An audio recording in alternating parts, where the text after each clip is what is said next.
Hi guys, and welcome back to my Evilness podcast. I apologise that it has been so long since I have got one done, but I actually got broken into and everything that I used got taken. So I was waiting for replacements, etc. before I could do anything.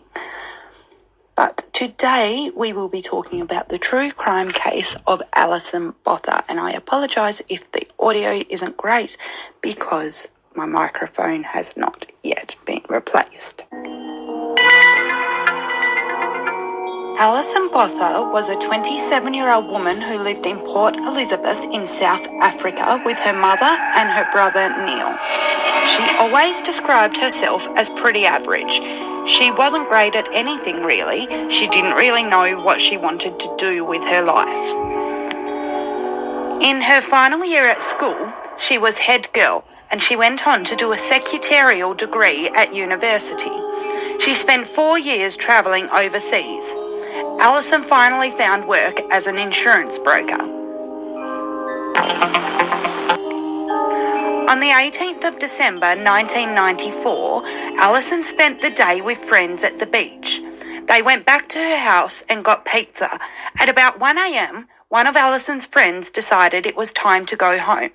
Alison offered to drive her friend so she did not have to walk alone.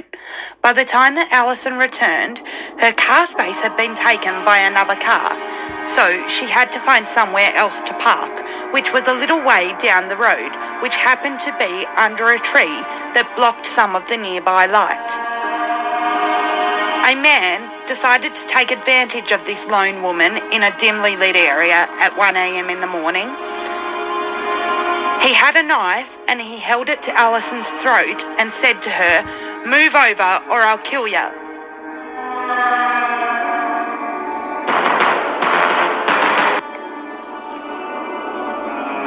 Alison wasn't the sort of person to drive around with her car doors locked, so it was easy for the man to approach and threaten Alison.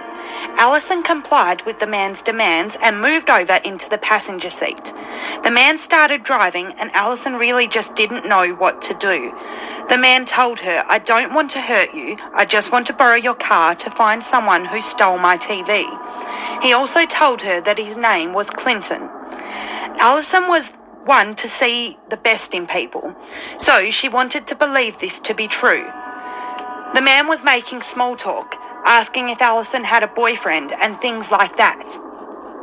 Then the car stops and another man gets in. Alison said instantly she thought this man looked just pure evil, especially his eyes. As they continued to drive, they went to a secluded area. It was then that Alison had the realisation that she would not be going home. As the car pulled up, Alison said, "Now what?" And the man said, "We want sex. Are you going to fight?" Both of the men then raped Alison one after the other, and the men were speaking to each other throughout this. Alison heard the name Franz and Theons.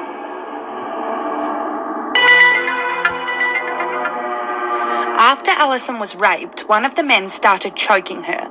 She begged for her life, saying, "Please don't kill me." The man just said sorry, but not like an apology, more like a "what else can I do" sort of a thing. Alison passed out from being strangled. She woke up to being stabbed in the abdomen and lower pubic area, totaling in 36 stab wounds.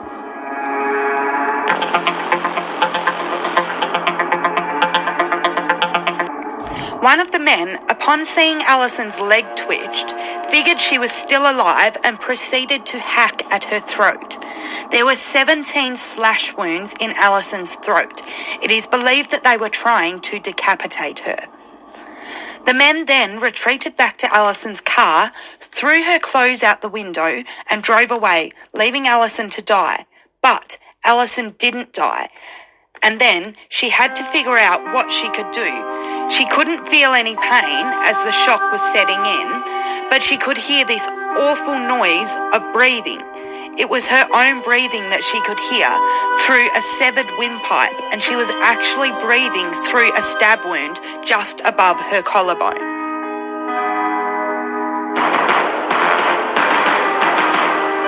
Alison said as she lay there she had an out-of-body experience where she could see herself on the ground and felt sorry for herself, but she had to make a choice. She could lay there and die, or she could fight. Alison chose to fight. Unsure of what would happen to her, she scrawled the two men's names she heard into the earth, Franz and Theans, and she also wrote, "I love you, Mum." Finally, Alison managed to muster up some energy and tried to crawl towards help. She said she felt something wet and heavy on her legs, and when she looked, she realised she had been disemboweled and her stomach was hanging out. Alison grabbed a nearby clothing item that had been thrown from the car, which just happened to be a denim shirt, and she used that to hold her stomach in. After attempting to crawl some more, Alison thought, "I need to do more," so she managed to get to her feet, but then everything went black. As her eyes adjusted, she could see little dots. She recognised these as stars. The muscle in Alison's neck that supports her head had been cut, and when Alison stood up, her head had fallen backwards, and it was resting in between her shoulder blades. Alison reached up to her neck and her hand went right into the wound, but she did manage to get her head back upright. She proceeded then to walk, holding her head with one hand and her stomach in with the other. As she walked towards the road, she kept falling down. She said she felt as if she was being lifted and brought to the road. Exhausted with no reserves of energy left and feeling ready to die, a car drove along the road. They saw Alison and stopped, but then they sped off. However, thankfully, another car was travelling along the road shortly after. This car stopped and the people inside got out.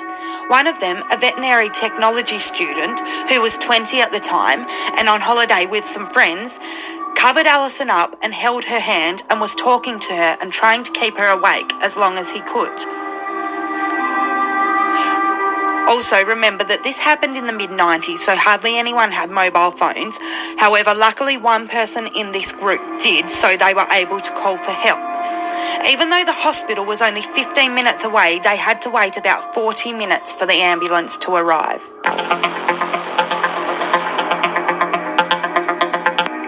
Once Alison finally arrived at the hospital, Tian, who was the student who held her hand, he'd also travelled in the ambulance with Alison. There was sand, charcoal and other bits in her stomach where she had been disemboweled. Her small intestine was on top of her stomach, also due to the significant damage caused by multiple stab wounds to the pubic region. Doctors assessed that it was highly unlikely that Alison would ever be able to have children. Luckily, no nerves or vital organs were damaged in Alison's neck. She had stab wounds in her shoulders and chest as well, but the heart and lungs had avoided any damage. One of the doctors on shift at the hospital that night was one of two who actually happened to specialise in throat surgery. It wasn't long after the attack, and Alison was signing her name on the consent form and supplied her mother's phone number.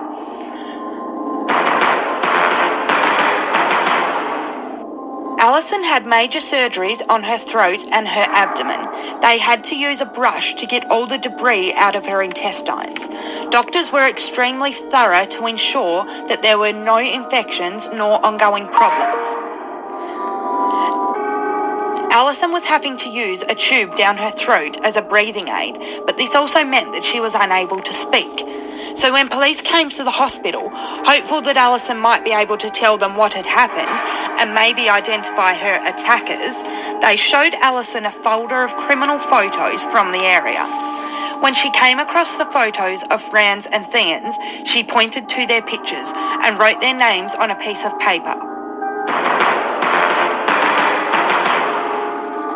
At first, the police were happy with this, but the next time they spoke to Alison, they told her that the case would be much stronger if Alison could verbalise what had happened. Although her doctor recommended against it, he asked Alison what she thought about removing the tube which was preventing her from speaking. She again got out a pen and paper and wrote, "Take it out," and so they did. With the second breath that Alison breathed after having the tube removed, she named her attackers. After Alison was finally released from hospital, if you could actually call it released, she had to return every day to have her abdomen wound scraped until it bled so that new cells were able to grow there. Franz and Thans had previously raped 2 other girls, one of whom was pregnant, and still they were somehow walking around freely. When Franz was taken into custody, and the police told him he was going to be charged with attempted murder, he asked why attempted. It was then that investigators told him that Alison had survived. He didn't try to deny it. He said, "There's nothing I can tell you because she will tell you everything." He then took a ring off his finger that still had blood on it and said, "This is Alison's ring." Franz was 26, married with a 2-year-old child.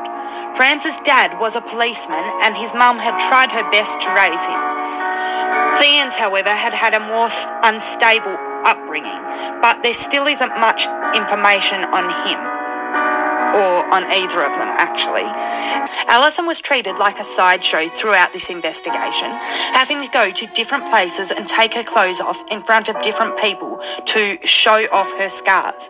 6 months after the attack, Alison had to see a psychologist to determine Alison was of sound mind.